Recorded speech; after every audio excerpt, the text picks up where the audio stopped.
الحمد للہ وحدہ والصلاة والسلام علی من لا نبی بعدہ۔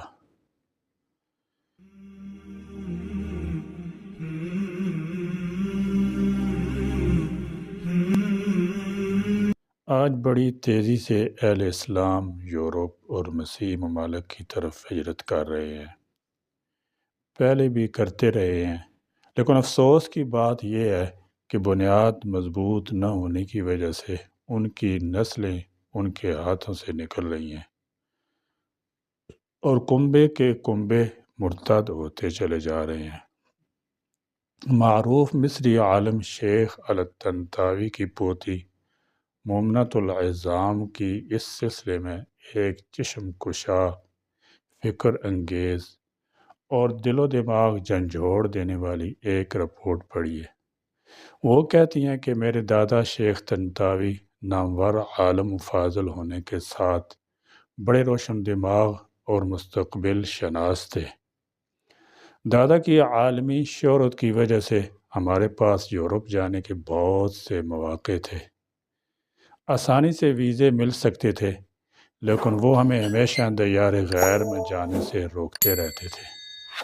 مجھے بڑا غصہ آتا تھا کہ یہ کیا دقیانوسیت ہے، سارے لوگ ہجرت کر رہے ہیں، زندگی کی آسائشوں سے لطف اندوز ہو رہے ہیں، مگر ہمارے مذہبی خاندان نے عجیب قسم کی پابندی ہمارے اوپر عائد کر رکھی ہے۔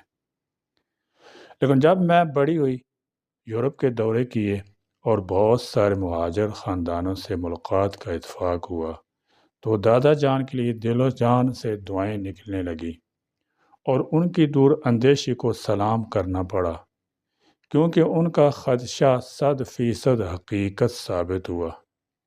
ان کا کہنا تھا کہ کفر کی زمینوں پر رہنا اور کافرانہ ملکوں میں بود و باش اختیار کرنا پیش آمدہ نسلوں کے ایمان و عقیدہ کے لیے بہت بڑا خطرہ ہے۔ آپ اپنے بچوں کے ایمان کو بچا لیں، لیکن ان کے بعد کیا ہوگا، اور پھر ان کے پوتوں پر کیا بیتے گی، اس کی کوئی ضمانت نہیں لے سکتا۔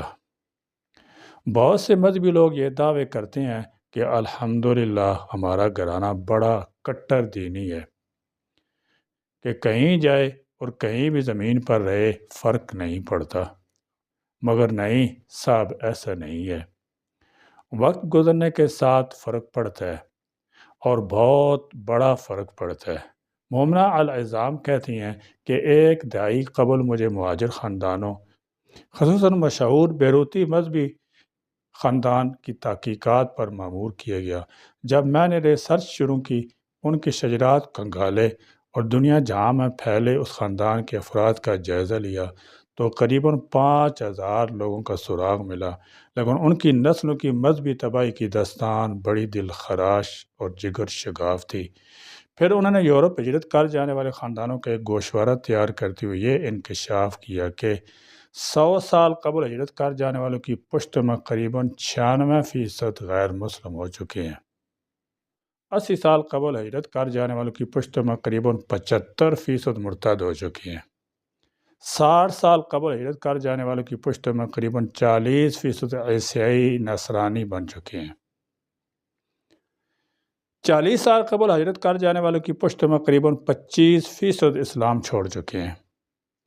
قریباً 80 سال قبل ایک مشہور شیخ نے جنوب امریکہ کے ایک شہر ایکویڈر کی طرف ہجرت کی اور وہاں سب سے پہلی مسجد کی بنیاد رکھی۔ انہوں نے گھر کا ماحول مذہبی رکھا اور بچوں کو سختی سے دینی تعلیم بھی دی، لیکن آج بدقسمتی سے ان کے پوتوں میں کوئی بھی مسلم نہیں۔ ایسا ہی کچھ معاملہ بیشتر مہاجر خاندانوں کے ساتھ ہے۔ دور کہاں جانا، ہم لوگ قریباً 40 سال سے امریکہ میں مقیم اور یہاں کے شہری ہیں، اور خود میرے دادا شیخ طنطاوی کے پوتے پوتی میں 16 غیر مسلم ہو چکے ہیں۔ ایکویڈر میں رمضان خاندان کے 98 لوگ آباد ہیں۔ ان کے آباء و اجداد 1923 میں ہجرت کر کے یہاں پہنچے تھے۔ آج وہ سارے کے سارے عیسائی بن چکے ہیں، جن میں سے میں نے کچھ کرسچین سے ملاقات بھی کی۔ ان کو میں نے ان کا تابناک خاندانی پس منظر بتایا اور ہر طرح سے مدد کرنے کی کوشش بھی کی کہ کسی طرح گھر واپسی کر لیں، لیکن نعوذ باللہ کوئی رضامند نہ ہوا۔ یہ رپورٹ میں نے کئی سال قبل پڑھی تھی اور پڑھ کر بڑا دکھ ہوا تھا کہ دنیا میں کیسے کیسے حادثات و واقعات رونما ہوتے رہتے ہیں۔ پھر ذہن سے بات نکل گئی۔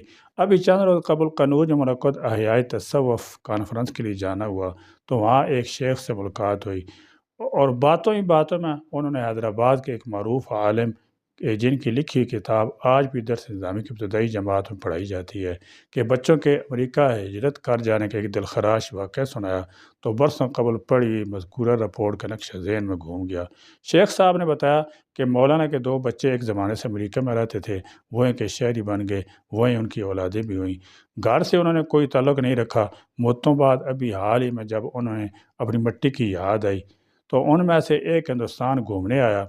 اس نے جب اپنے امریکی خاندان کی روایات سنائی تو سامعین پر سکتہ طاری ہو گیا کہ اس کے اپنے 2 بیٹے دائرہ اسلام سے خارج ہو چکے ہیں، ایک عیسائی بن گیا ہے اور دوسرا ایتھسٹ۔ آج وہ بہت پچھتا رہا ہے، لیکن اب پچھتاوے کیا ہو جب چڑیاں چگ گئی کھیت۔ واقعی اولاد کی تربیت اور ان کے قدموں کو دین پر جمائے رکھنا سب سے مشکل، صبر آزما اور اہم ترین کام ہے، مگر کیا کیجیے گا کہ ہمیں جب اپنے دین ایمان کی فکر ہی نہیں تو اپنی اولاد اور اولادوں کی اولاد کے ایمان و عقیدے کی کیا فکر ہوگی۔ جبکہ اپنی اولادوں کے ایمان و عقیدہ کے بارے میں فکر مند ہونا، انہیں بہترین دینی اسلامی ماحول فراہم کر کے جانا، یہ انبیاء کرام علیہ الصلاۃ والسلام کی سنت ہے۔ اللہ جل مجدہ ہمارے حال زار پر رحم فرمائے اور ایمان و عقیدہ صحیحہ کی روشنی ہماری نسلوں میں باقی رکھے، آمین یا رب العالمین۔ وآخر دعوانا الحمد للہ رب العالمین۔